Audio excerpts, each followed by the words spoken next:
Well, it's game number 3 of the series, and obviously it has been very disappointing. You don't need me to say that. But can still turn things around. Got to keep in mind, this is a start of a new cycle with a new captain.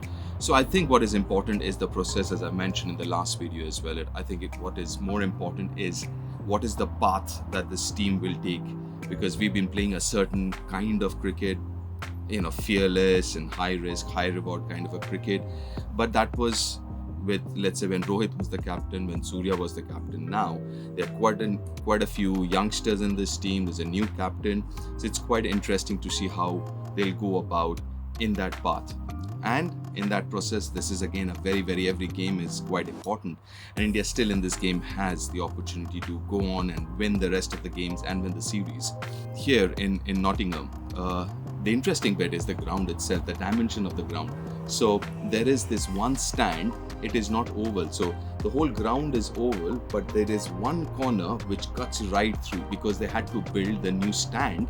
So what they did was they took a part of the ground so that they could build the stand. So it is kind of oval, and that in one area around, let's say 100 meters, it just cuts right through. So it's quite interesting, that dimension. As far as the pitch is concerned, it has usually been very high scoring, but in domestic cricket this season, it hasn't really been. So when I saw the pitch, and I thought it was going to be a little too paced, and it would not be that easy for the batters. It definitely did not look like a 220, 230 kind of a pitch. It looked more like a 180, 175 kind of a pitch. Obviously, if you look at the team as well, Vaibhav has already made his debut, but there was one change, and I think it was the right one, which is rather than playing 3 spinners, went in with 3 seamers. So Prince Yadav comes in, and along with Harshit and Arshdeep, and 2 spinners. Well, for me, I think the other way to look at it was to maybe increase the depth in batting, get Surya and Shedge in, so he can give you a few overs, couple of overs with the ball, and obviously you elongate that batting, you increase the depth in the batting, and you also get in a right-hander in that middle order because there are too many left-handers. But any which way, that's another option. But India went in with a more maybe straightforward option of 5 bowlers with 3 seamers and 2 spinners, and obviously Shivam Dube as your 6th bowling option. India won the toss again, which has happened in India's favor right through this series, and Shreyas does have this, has so far won all tosses, and Shreyas has elected to chase. The first few games India decided to bat first, but in this game India elected to chase, on which usually traditionally is a good batting surface, but it doesn't seem like 200 kind of a pitch. England, they went in with the same team, the same playing 11. Before we move forward, let's talk about pressure management. In a game like this, every single over matters. Every run adds up. Every small advantage builds momentum. You don't win these matches in one big moment. You win them by maximizing every phase. Now, finance works exactly the same way. We often focus only on big returns, but real growth is when consistency compounds over time. With IDFC FIRST Bank savings account, you earn monthly interest credits, not quarterly. That means your money earns interest every month, and that interest starts compounding sooner. Over time, it creates meaningful impact.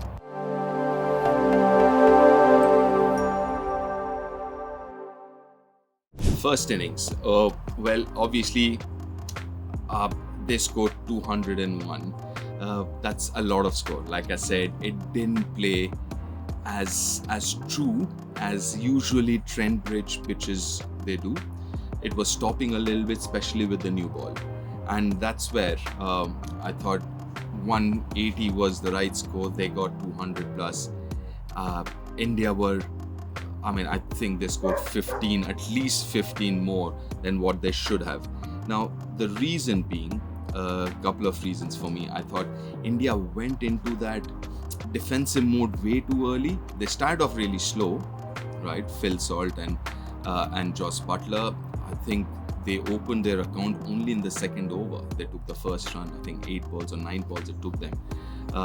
But then very quickly they went into defensive. When I say defensive, it is bowling slower deliveries, pace off, going into Yorkers. I thought India went very, very quickly into that. And also, I thought could have done better with the lengths. I'll tell you why. First, let's look at pace off. Every time the fast bowlers took pace off, bowled slow deliveries, the strike rate was 200 plus. But pace on deliveries, it was around 110, 115. So that just tells you that pace off deliveries did not really, wasn't that effective on the surface. And also, if you go back and have a look at it, the pace off deliveries weren't the right length. Unless you hit the deck, what happens, pace off, hit the deck, it comes slower than as a batter you expect it. It has a tennis ball kind of a bounce. It's very difficult to time it. But if the slow deliveries are fuller, it's comparatively easy. If you can't deceive them in the air with the release, then it's off the pitch, it becomes very difficult. And I thought that's where they got the length wrong. Even with the slower would have worked. But on this surface, ideally speaking, it was one of those pitches where you hit the length, back of the length, top of off stump was the perfect length to bowl. Didn't see a lot of that. The spinners, and that has been a little area of concern, especially Varun's form from the World Cup itself. In the IPL, he had a few good games, but he hasn't been at his best. Again, in this game, it wasn't at his best. That length wasn't the best, both the spinners. Either they were too full or too short. And that is what Varun's strength is. Varun's strength is his length. And the moment he goes a little up and down, if he's not consistent with his length, he will get punished. And that's exactly what happened as well. Got punished with the length. Now with Akshar and this pitch again, the condition, that's been the issue so far, whether it was Ireland or in the first few games here in England. Reading the conditions, this was again a pitch where for the spinners there was assistance because it's been quite hot, it's been very sunny, it hasn't been raining, so it's been quite dry as well. So the pitches were dry, even though there was grass, there was dry. But on these pitches, the quicker you bowl, the better it comes onto the bat. So you had to bowl slower. By the time Akshar figured out it was too late, Varun again generally can't bowl slower, so his natural pace is rather quick. So that also didn't help. The other important thing, positive was from an England batting point of view, was because the pitch wasn't that conducive for those big 4s and 6s. Yes, they did hit a few 4s and 6s, but they were very good because in England the grounds are pretty big. So you can pick a lot of doubles. In the first game, rather in Manchester, they picked 13 doubles. Here they picked 15 doubles. So they used the dimension really well and they figured out, well, 4s and 6s might not be that easy, so why not just rotate the strike, pick those 2s, hit in those pockets and pick 2s, which Phil Salt did really well. Again, Phil Salt's innings was a really, really good one because he's again one of those guys who are typical T20 batters who likes hitting the ball, likes hitting big shots, 4s and 6s, but he realized quite early and that it wasn't a pitch for that sort of batting. So he changed his batting, got a 70 odd, and that was crucial.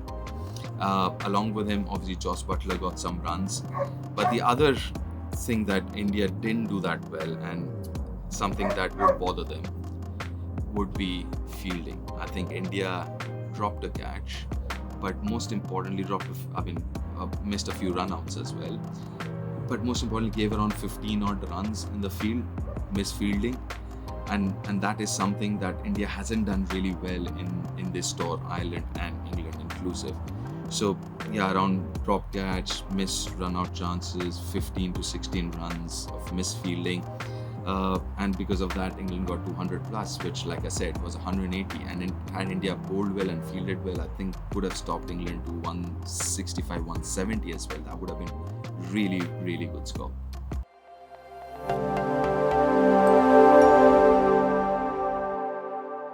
In the second innings, it was disappointing.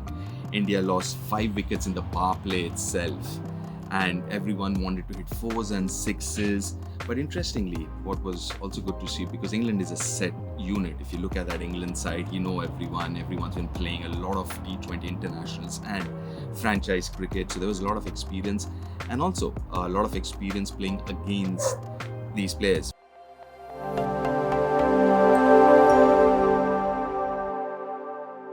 Well, turning point for me, I thought was the first 3 odd overs, where India lost 3 wickets. I think that's where the whole game changed. Especially, I'd say the top two, Abhishek and Vaibhav, because if you're chasing an above par score, which 202 India was chasing, and it was an above par score, it was quite important that India had a good start, not just in terms of runs, but in terms of wickets in hand. Even if they had gone slowly, but these two are good against spin as well. They could have always managed, once they had got themselves in. But losing both of them, because these are the two guys, both of them, Abhishek strikes at 180, Vaibhav in the IPL was striking at 260. So obviously got a very high strike rate, these two. So they would have always managed to catch up. But losing both of them in successive overs, I think was the turning point. Had they taken a little bit of time and batted a little deeper, batted for a few more overs, maybe it would have been a different story. And I think that's what they need to do going forward in this tour. And for me, I think that was the turning point. Even though I thought India had given 15-20 extra fielding and all of that, which I've mentioned before, but even then, I think India could have chased on 202 had India got a better start, especially with those two openers who are lethal with a very high strike rate. Had they given themselves a little more time, which obviously did not happen.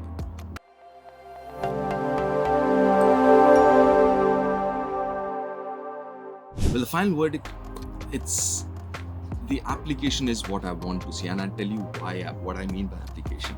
T20 in India is played differently. For example, because the pitches are so flat, the first 6 overs become very, very important.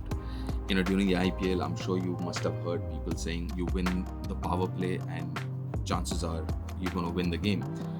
So in India, your first 6 overs, you try and get to 70, 72, even if you lose 2-3 wickets, it's fine. Also, in the tournament, you have that impact sub, so you bat till 9. Here, and I've mentioned in the last game, in the last video, India don't bat as deep as let's say, some of the other teams. And so that first 6 over becomes very, very important, that you don't lose wicket. And also in England, in the first 6 overs, the ball does a little bit.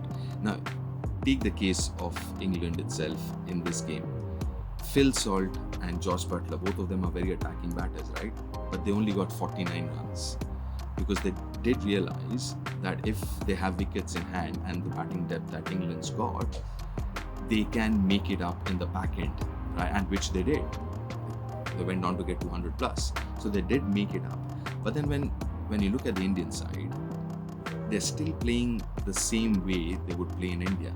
But again, in England, it's a little old school, where even if you get 45, you're all right in the first 6. 45, 50, you're all right.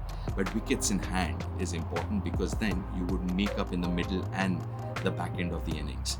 And that is what this team needs to understand and learn, that you play differently, right? Maybe learn. And that's what I thought, looking at Phil Salt's innings, maybe I thought the Indian batters would look at that innings and learn and say, you know what, maybe this is the template, this is how we need to bat on this pitch. And it's not just this pitch, I'm telling you, in England itself, it is a little different. This is personally how, and listen, even though I'm disappointed, but I hope they learn, because for most of these players, this is their first tour to England. So they've always played on, let's say, the subcontinent, or pitches where it's really true and very good to bat on. So these conditions, they're not used to. First tour, for a lot of these guys, they need to learn. But the idea is they need to learn quickly. And that's what I would hope. 5 games gone, next game's coming up, the 6th one, looking forward, and that would be in Bristol. Hopefully the pitch would be better because it's further south, and that's the more south you come, more batting friendly it gets as far as the pitches are concerned. I think that should help, but even if it isn't as batting friendly as I think it might be. Hope they learn from their mistakes and apply themselves, both the batters and bowlers, and bat differently. Bat old school, a little old school, where you keep wickets in hand for the last 10, last 5, 6 overs. And especially in case of India, where you don't bat that deep. Right? That's one thing. Secondly, I still want to see maybe India go in with a different combination, right? Like Surya and Shedke. Yeah, I mean, if in that 11 the bowling looks little thin, but then you get a right-hander in the middle order, and you also increase the depth as far as batting is concerned, because that's where I think Indian team has struggled in Ireland and in England so far in this tour.